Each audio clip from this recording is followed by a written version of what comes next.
Hey guys, this is Monica at Academic Phoenix Plus, and this is going to be the third tutorial, or sometimes I like to say the third chapter, or even the third episode of how to model, texture, and light this sci-fi room. In the previous tutorials, you can model as well as light the scene. Now we're going to texture the rest of it and finish the environment up. By the way, if you guys go to Academic Phoenix Plus, you can download the files for free. And while you're at it, you can also sign up for my newsletter, which you will get pre-release content, workshops, and a bunch of other perks. So feel free to go to academicphoenixplus.com. This is what we have so far. We have our models already set up. We figured out how to do mesh lighting. We still have that weird issue over here, which I'm going to see if I can figure it out later, but let's go ahead and texture this. Now we're following this image, and I can see that there is a little bit of reflection here as well, and right here, and also a little bit of noise. So there's a little bit of diversity when it comes to the texture, which is important information to translate when we add this. Now my scene's a little dark, so I will be upping up the colors, but right now we have a basic lighting, and let's go ahead and actually texture this. There's also reflection on the floor, so this is all really good information.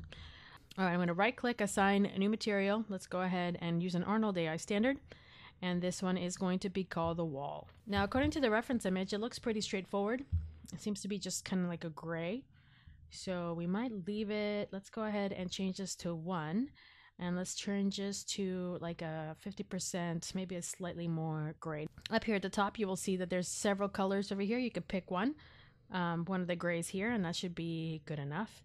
Let's go ahead and see what that looks like now. It's probably going to be, press play.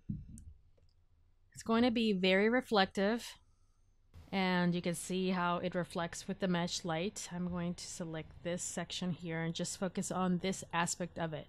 So again, you can see that we have a little bit of a blur, but there's reflection, but there's also blur. So let's increase our roughness.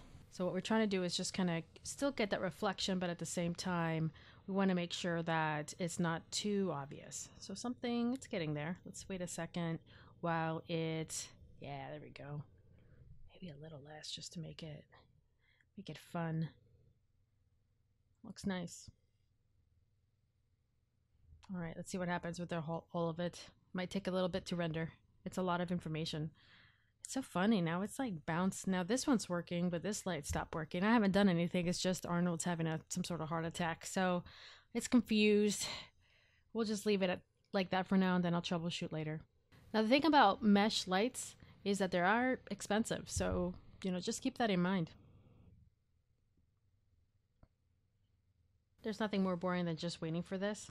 So I wish my computer was, it's funny. It's because computers are never fast enough in the animation industry or visual effects or gaming industry. They're just never fast enough. So it's always about waiting and watching it. And a lot of places actually have several computers. So you can bounce around one or two to three computers, so you can render it and then go to a different scene, render that one, and go to a different scene. So you can always be working. I kind of want that to happen right now, but we'll just go ahead and pause, and I'll let this go ahead and render. I'll be right back. All right, so this is a result. It takes about 1 minute 28 seconds, and you can see there's a lot of fireflies, so we'll definitely have to crank up our values in a little bit. But for now, I just want to see how the reflections is looking. It's looking pretty good.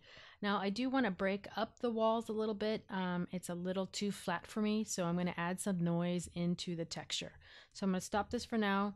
I have my wall selected. I've got my color. I'm going to plug this in here, and I am going to be using, actually, let's open up the Hypershade. Here's my Hypershade. Let's see, here's my wall. I'm going to graph the network, right click, graph network. So right now there's nothing attached, so I'm going to attach a AI noise. So tab, AI noise, there it is. And let's go ahead, whoops, it's hiding. Woo. And let's plug the out color into our base color.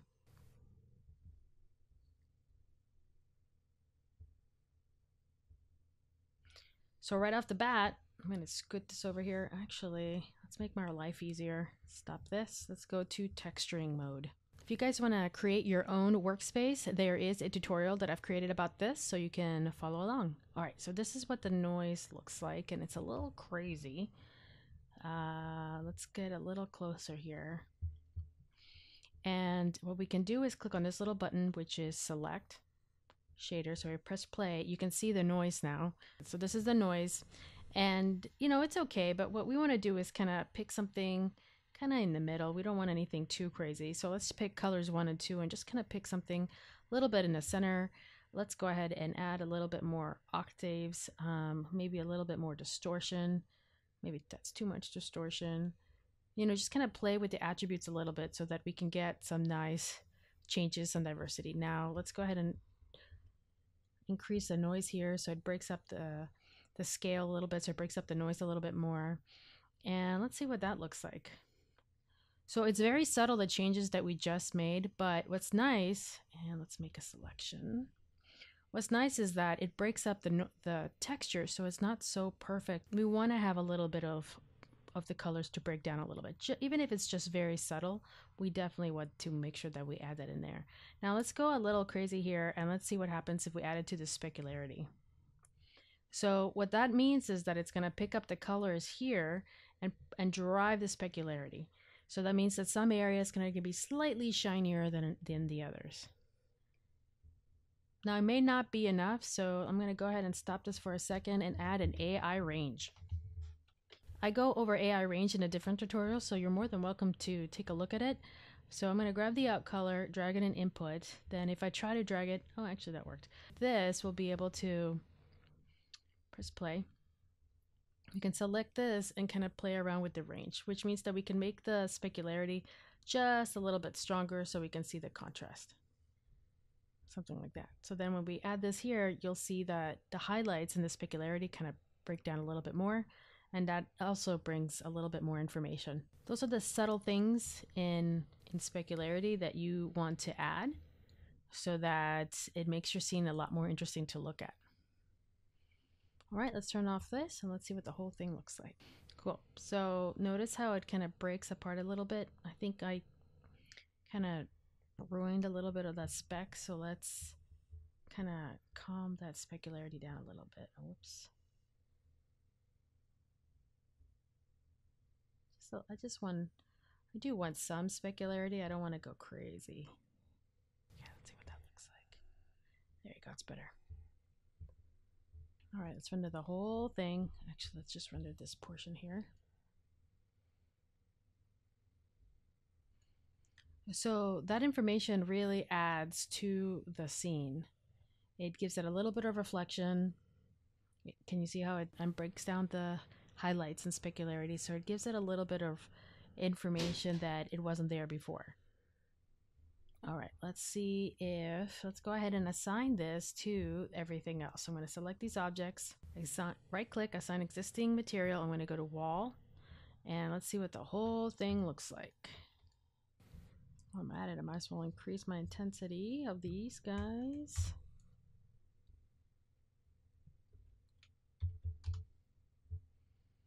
So we can actually see the room.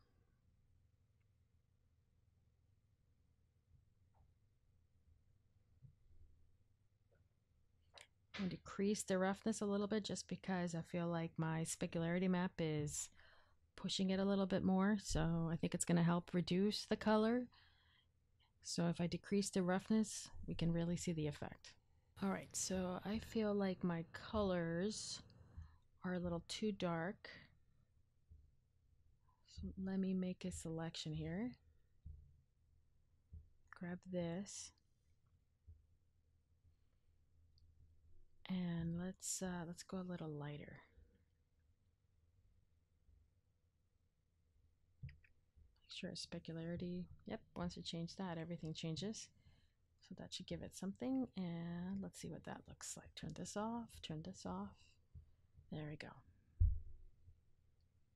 So I think I made it too strong now. Do you see how you can see let's just calm that down a little bit more. I only wanted to break it up just a little bit. I don't need anything too dramatic. So the next part I wanted to show you was how to create these textures here. Now you could create a separate geometry along with that, but I'm actually going to use a texture. So I'm going to stop this and let's go to Maya Classic. Minimize that. Focus here. And whoops. What I want to do is grab some faces. Now you can create a texture map, but I'm trying to create this procedurally.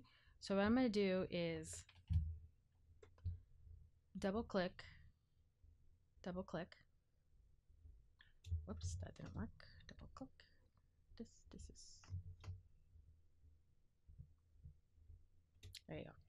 So let's say that's going to be the X section that glows. Now it should go all the way around. Whoops, somehow I selected that. And hopefully this may be too thin, so maybe I'll just, there we go. We'll see if that works.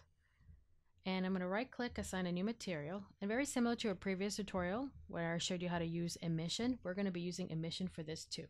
So I'm going to crank this up. I'm going to use that blue color that we've been using. Maybe, I believe it's this one. I'm going to get rid of my specularity. And I'm going to go to my emission. I'm going to crank it up and I'm going to choose that color.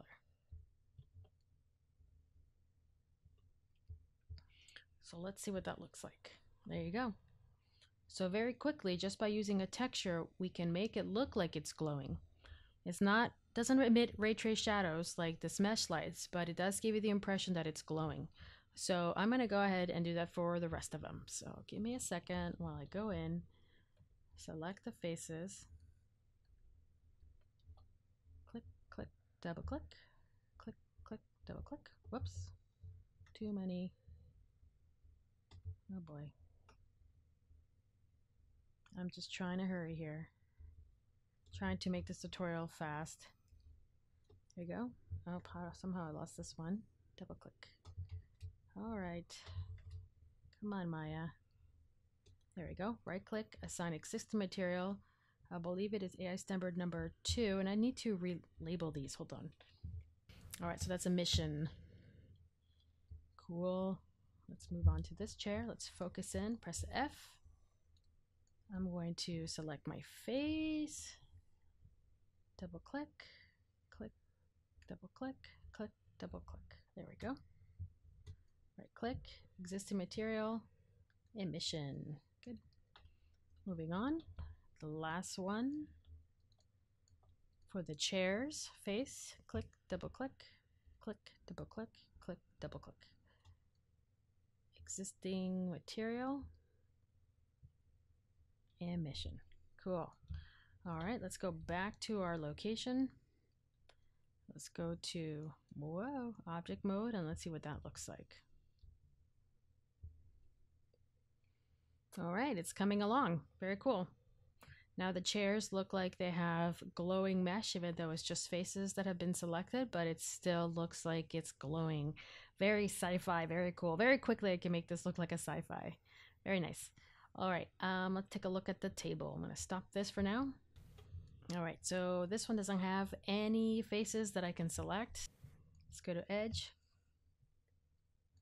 Shift right click, insert Edge Loop Tool, and I probably want to add one here, right there, so I can use this, and then here and here. All right, let's see what that looks like. So face, shift, sorry, click, double click, click, shift, double click. There you go. Right click, assign existing emission. Let's reset our camera and render, which is down here. So let's try that again. Fancy schmancy. Very cool. So really quickly, we can make something look sci-fi just by adding an emission map. So in the previous tutorial, we made this into a mesh light, and now we're using a texture to make it look like it's glowing. So it's pretty quick, pretty fun, pretty easy. And let's not forget the inside. So let's do that next. Make sure I stop this. Let's go to edges first. Edge, shift right click. All right, let's add an edge here. Let's add another one here and here. We might have to just kind of bring this down like so. All right, so same thing, face, click, double click. Okay. Then click, double click. There we go. Right click, assign existing material, emission. Right, let's reset our camera.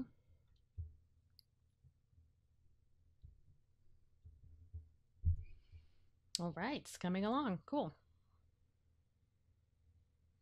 I can always just shift up and down the edges if you feel like it. You can always just go up and down and grab the edges and just move it around so that if you want them a little thinner, but I'm actually kind of happy about how it looks like. Okay, so now that we have a couple of things set up, I still think this could be a little bit more reflective, so I'm going to grab that wall texture, which I'm going to grab all this and go to edit, delete by type history, so it'll be easier for me to grab it. And let's see if I can find it. If not, I can always go to the hypershade. All right, so it shows me the light. Let's see. Wow, there it is. So let's reduce the roughness a little bit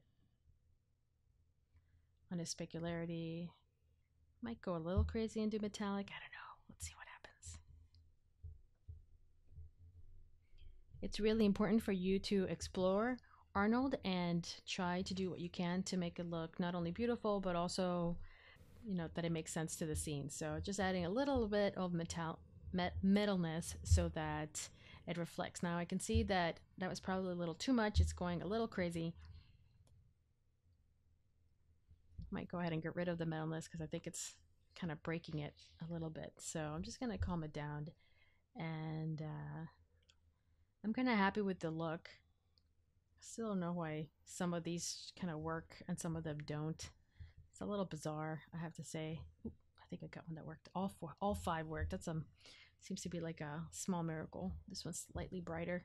You've already modeled it, you've lit it, and then you've also textured it. Let's go ahead and try to improve the quality of the render. I might want to brighten up the lighting a little bit more, so let me do that by going to Windows Outliner.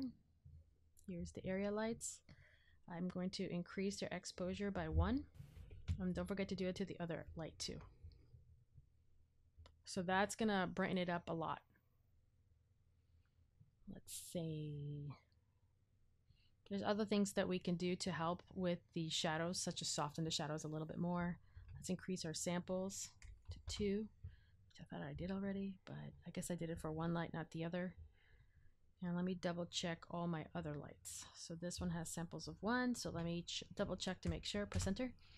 Make sure that all my samples are up to at least 2 before I start cranking up the values in the render settings. Now remember, the more samples it's going to be looking at, the more it's going to take longer to render. So you'll immediately see that the render is going to take even longer still. So that's a challenge in the industry: quality versus render time.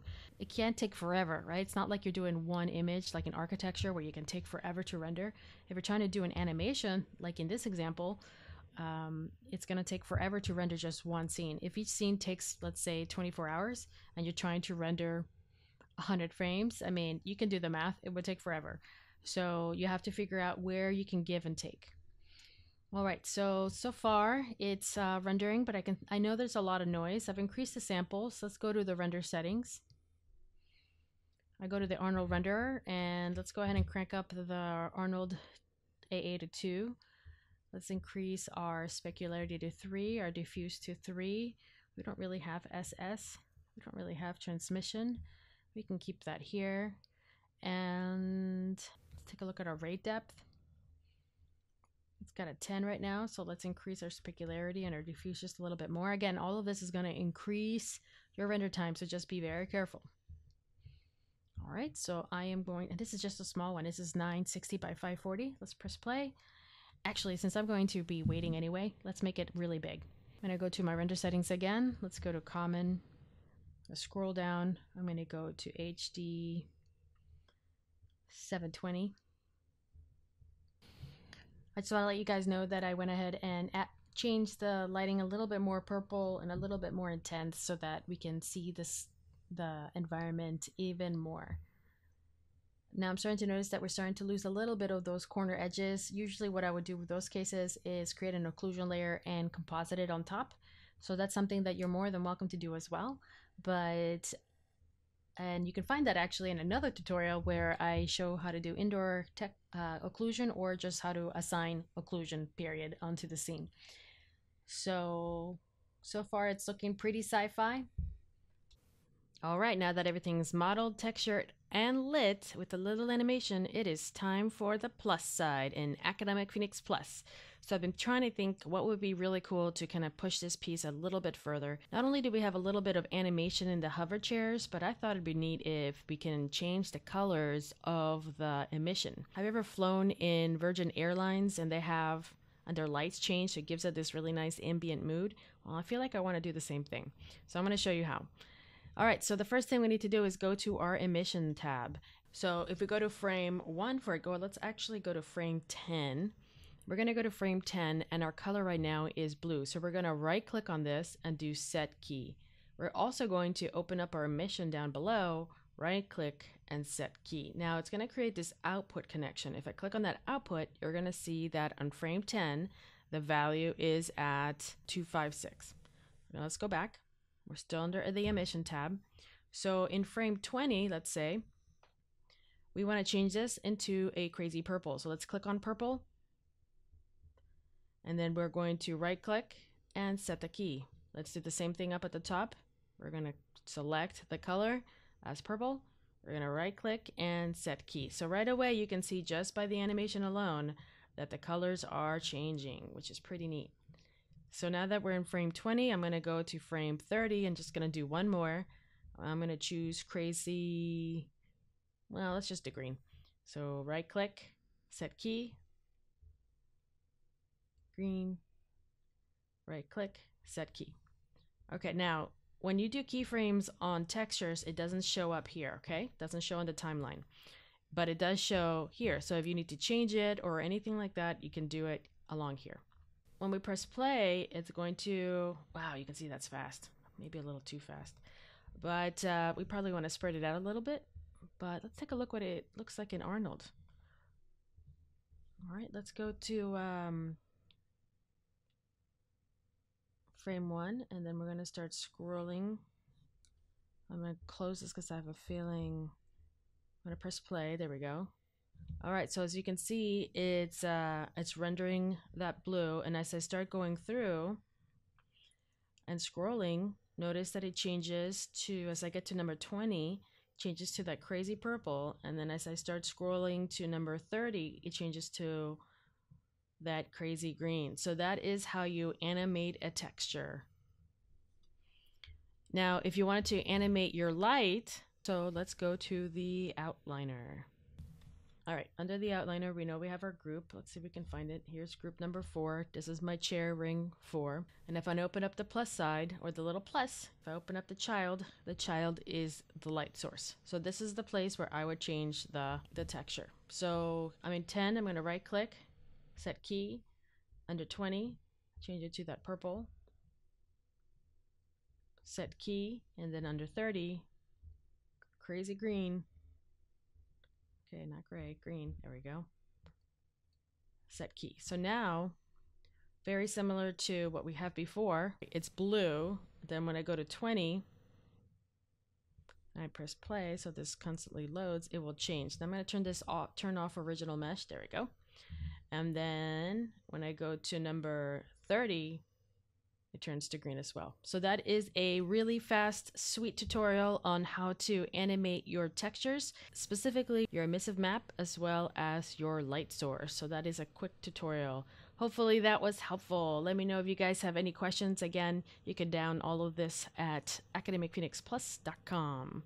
Thank you, everybody, and I will see you next time.